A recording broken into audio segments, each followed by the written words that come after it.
What's up? It's Ashlyn Makes Food, and today we're making enchiladas. Let's do this. Make sure to check out the description of this video for a full list of the measurements, ingredients, and instructions. These enchiladas are extremely easy to make. These definitely aren't authentic enchiladas, but they are a really quick dinner and they taste good. I make these probably every other week because it makes enough for 2 dinners, which I love. I had a little bit of a whoopsie while making these. I let my pan heat up way too long, so when I put the oil in, it smoked up like crazy, and so that happened, and I had to open up all the doors to air out my kitchen so the alarm would stop going off. And in that time, I forgot to film myself putting the ground beef into the pan.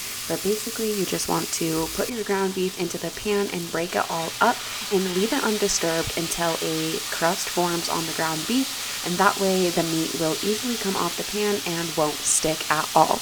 And once you are done with that, just chop it all up or ground it all up and make sure that it is evenly cooked. My favorite tortillas to use are these Tortilla Land tortillas, which are just an uncooked tortilla. We're going to multitask while we're making these enchiladas. As you're breaking up the meat and getting it all cooked evenly, go ahead and turn on your tortilla pan onto medium heat, and once that's heated up, place your tortilla in, let it sit for about 30 seconds or maybe a little bit less or more depending on how hot your pan is. And then once that's ready, go ahead and flip it and do the same thing. I like to use a fork to kind of help break down some of those bubbles just so the tortilla can get a more even cook all around. But you don't have to do that. You can also just use your hand. You don't have to do this at the same time, but I've made these enough that I am able to cook my meat and my tortillas at the same time. Once your meat is cooked to your liking, go ahead and add in your water and your taco seasoning.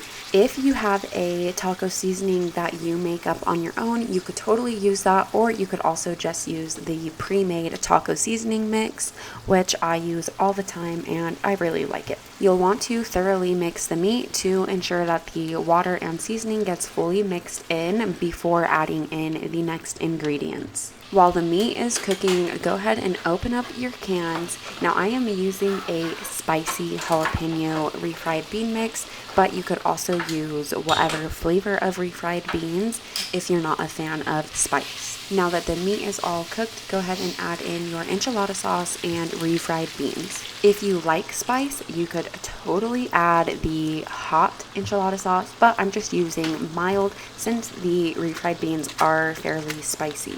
Now please tell me if you have a hack to get refried beans out of the cans. This literally took me a minute to get the beans out of this can. I was sitting there shaking for so long.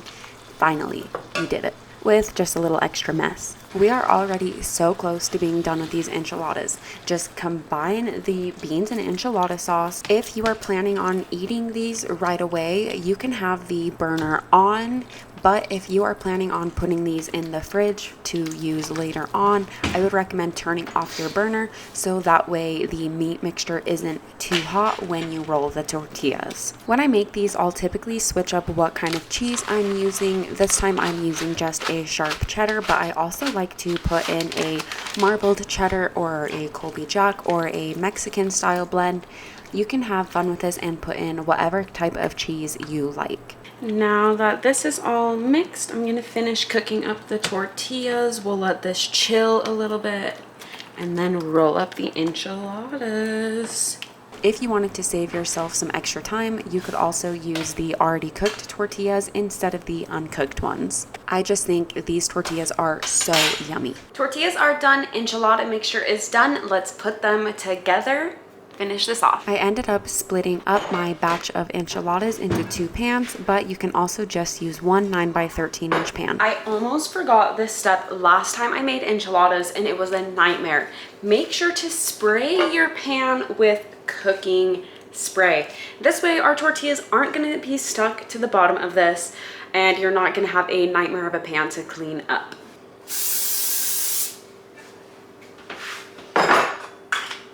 Now let's get to rolling.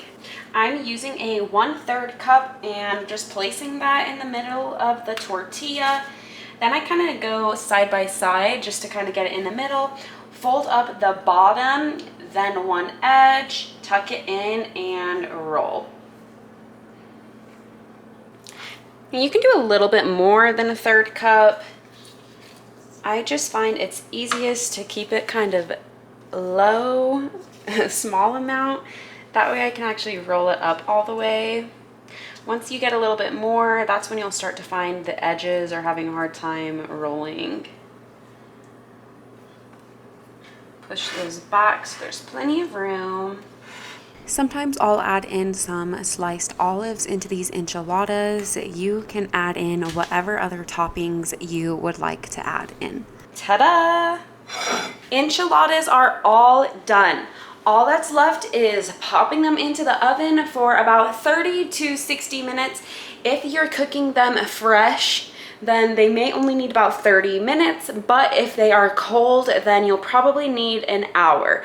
So I will see you once I'm making these for dinner and diving in. I almost forgot to film what the enchiladas look like when they are all done.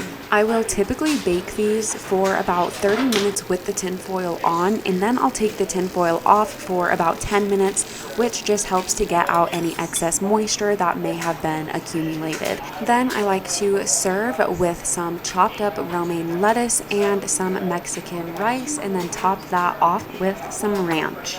If you'd like to see how I make my Mexican rice or my ranch, leave a comment down below and I will show you.